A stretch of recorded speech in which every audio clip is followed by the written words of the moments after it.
राजकुमारी एक दिन अपनी सहेलियों के साथ शिकार पर चली गई।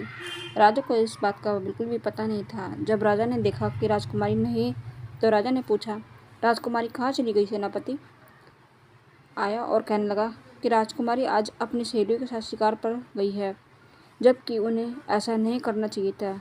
राजा को जब ये बात पता चली तो उन्होंने सिपाहियों को भेजा और राजकुमारी को वापस लाने के लिए।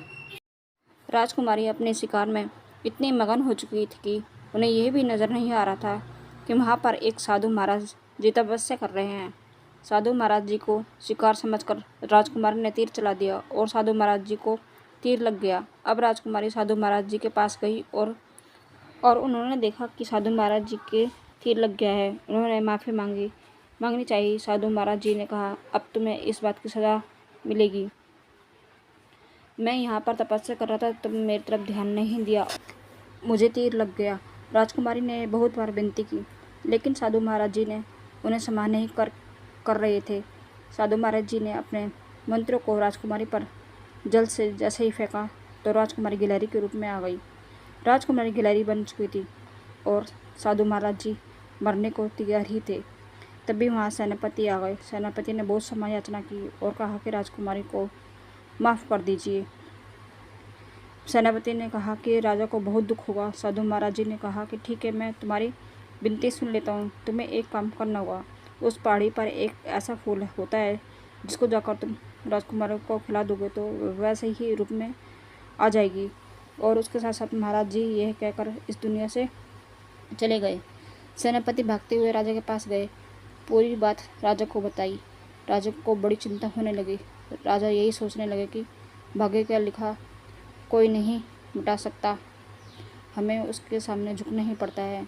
और वह पहाड़ी पर अपने सैनिकों को भेजा जिससे उससे फूल को प्राप्त कर सके, लेकिन कोई भी सैनिक वहाँ से वापस नहीं आया। राजा को कुछ भी समझ में नहीं आ रहा है। जितने भी आदमी हैं वह फूल को लाने के लिए भेजता था, कोई भी वापस नहीं आ रहा था। राजा को बड़ी चिंता होने लगी क्योंकि वहाँ से कोई भी आदमी वापस नहीं आ रहा था। इस तरह को कभी भी राजकुमारी ठीक नहीं हो पाएगी। तभी गांव से एक आदमी राजा के पास आया और कहने लगा कि अगर मैं आपकी राजकुमारी को ठीक कर दूँ तो आप मुझे अपने राज्य में कोई नौकरी दे दोगे? राजा ने कहा कि अगर तुम यहाँ काम करते हो तो मैं तुम्हें भी सेनापति बना दूंगा। आदमी बहुत गरीब था और अपनी समस्या से गुजर रहा था। वह जंगल में गया और उसने बहुत सारी परेशानियाँ उठाई, बहुत सारी मुसीबतों को झेला। उसके बाद वह फूल लेकर वापस आया और राजकुमारी को खिला दिया, जिससे राजकुमारी ठीक हो गई। राजा प्रसन्न हो गए। राजा ने उसे अपने यहाँ पर नौकरी दे दी। ईमानदार आदमी बहुत आगे तक जा सकता है, इसलिए इंसान को ईमानदार होना बहुत ज़रूरी होता है। राजा को ये बात पता थी, इसलिए राजा ने राजकुमारी का विवाह उसके साथ कर दिया। हमें अपने जीवन में ईमानदारी के साथ सभी काम करने चाहिए। हमारी ईमानदारी एक दिन हमें कामयाबी तक पहुंचा देती है। तो ये आपको मेरी कहानी कैसी लगी मुझे कमेंट में, और अगर कहानी अच्छी लगी हो तो मेरे चैनल को सब्सक्राइब कीजिए, लाइक एंड शेयर भी कीजिए। धन्यवाद।